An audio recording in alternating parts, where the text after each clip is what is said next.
یا رسول اللہ کے نعرے سے ہم کو پیار ہے، یا رسول اللہ کے نعرے سے ہم کو پیار ہے، جس نے یہ نعرہ لگایا اس کا بیڑا پار ہے۔ حبیبی یا رسول اللہ، کسی کی جے بجے ہم کیوں پکاریں، کیا غرض ہم کو؟ کسی کی جے بجے ہم کیوں پکاریں، کیا غرض ہم کو؟ ہمیں کافی ہے سید اپنا نعرہ یا رسول اللہ۔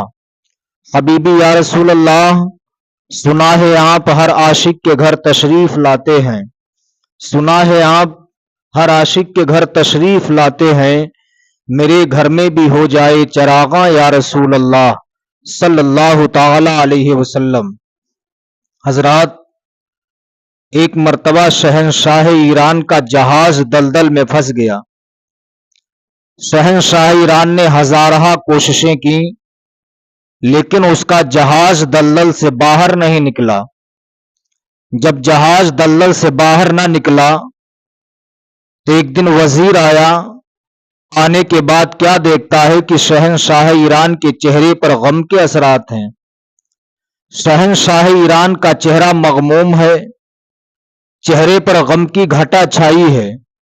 شہنشاہ ایران نے کہا، وزیر نے کہا، اے شہنشاہ ایران، میں تمہارے چہرے پر غم کے اثرات دیکھ رہا ہوں، تمہارے چہرے پر اداسی کیوں چھائی ہے؟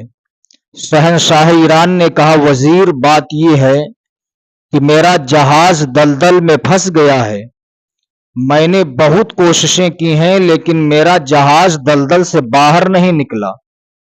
وزیر نے کہا، اے شہنشاہ ایران، میں تمہیں ایک طریقہ بتاتا ہوں، ایک راستہ بتاتا ہوں۔ جاؤ، جو جیل میں قیدی غلامان مصطفیٰ بند ہیں ان قیدیوں کو بلا کر کے لاؤ، وہ قیدی تمہارا جہاز دلدل سے باہر نکال دیں گے۔ شہنشاہ ایران سے وزیر نے جب یہ جملہ کہا تو شہنشاہ ایران نے کہا، ٹھیک ہے۔ شہنشاہ ایران گھوڑے پر سوار ہوا، جیل گیا۔ جانے کے بعد کہتا ہے، اے جیل کے قیدیوں سنو، سارے قیدی قریب آؤ۔ جیل کے سارے قیدی قریب آتے ہیں، سکھ بھی ہیں، عیسائی بھی ہیں، یہودی بھی ہیں، غلامان مصطفیٰ بھی ہیں۔ شہنشاہ ایران نے سارے قیدیوں کو اکٹھا کر کے کہا، اے قیدیوں سنو، ہمارا جہاز دلدل میں پھنس گیا ہے، ہم نے بہت کوششیں کی ہیں لیکن میرا جہاز دلدل سے باہر نہیں نکلا ہے۔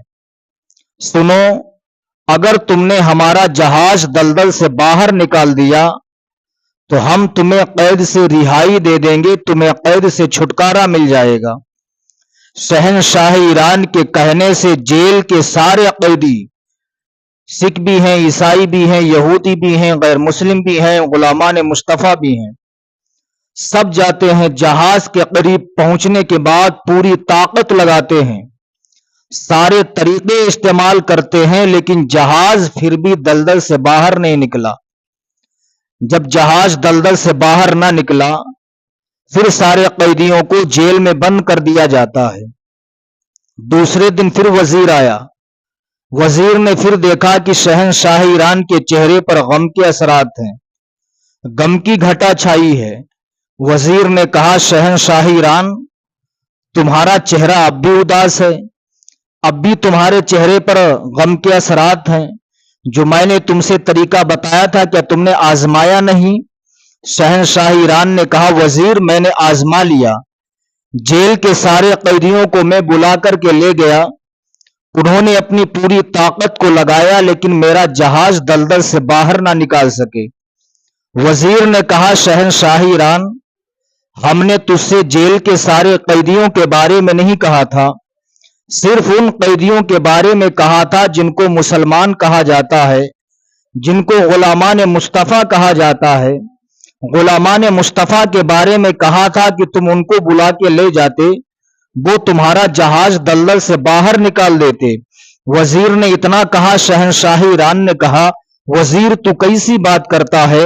میں نے جیل کے سارے قیدیوں کو بلایا، انہوں نے پوری طاقت کو لگایا لیکن ہمارا جہاز دلدل سے باہر نہ نکال سکے، چند غلامان مصطفیٰ ہمارے جہاز کو دلدل سے کیسے نکال دیں گے؟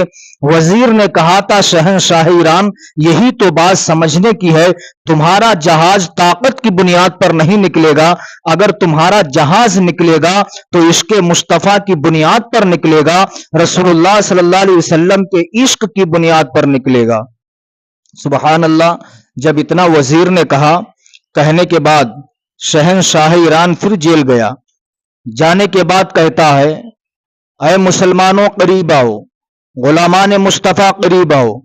چند غلامان مصطفیٰ جیل میں بند تھے۔ شہنشاہ ایران نے کہا غلامان مصطفیٰ قریب آئے۔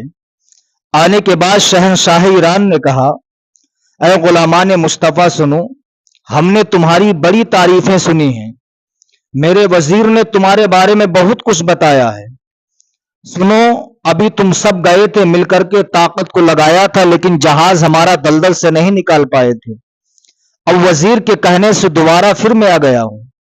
سنو، اگر تم نے ہمارے جہاز کو دلدل سے باہر نکال دیا، ہم تمہیں قید سے رہائی دے دیں گے، تمہیں جیل سے چھٹکارا مل جائے گا۔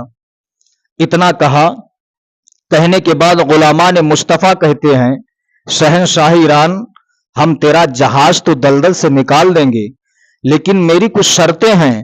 شہنشاہ ایران نے کہا کہو کیا شرطیں ہیں؟ غلامان مصطفیٰ نے کہا شرط یہ ہے کہ تم ہمیں اجازت دو کہ ہم اپنے نبی کے نام کا نعرہ لگائیں۔ شہنشاہ ایران نے کہا تم ایک نام کے نعرے کی بات کرتے ہو، ہزاروں نام کے نعرے لگا لینا، لیکن ہمارا جہاز دلدل سے باہر نکلنا چاہیے۔ غلامان مصطفیٰ نے کہا ٹھیک ہے۔ شہنشاہ ایران نے نعرہ لگانے کی اجازت دے دی۔ چند غلامان مصطفیٰ جب اجازت مل جاتی ہے اسی جہاز کے قریب جاتے ہیں، جانے کے بعد اپنا کندھا جہاز سے لگاتے ہیں، دل مصطفیٰ کی بارگاہ سے لگاتے ہیں، عرض کرتے ہیں یا رسول اللہ، ابھی اپنے تھے، پرائے تھے، بیگانے تھے، لیکن یا رسول اللہ اب آپ کے چاہنے والے حاضر ہیں، یا رسول اللہ اب آپ کے نام لیوا حاضر ہیں، یا رسول اللہ اب آپ کے ماننے والے آ گئے ہیں، یا رسول اللہ اب جہاز نکل جانا چاہیے۔ اتنے میں اچانک ایک غلام مصطفیٰ نے نعرے رسالت کہا، سارے غلاموں نے مل کر یا رسول اللہ کہا، طاقت لگاتے ہیں، جہاز کو دلدل سے باہر نکال کے رکھ دیتے ہیں۔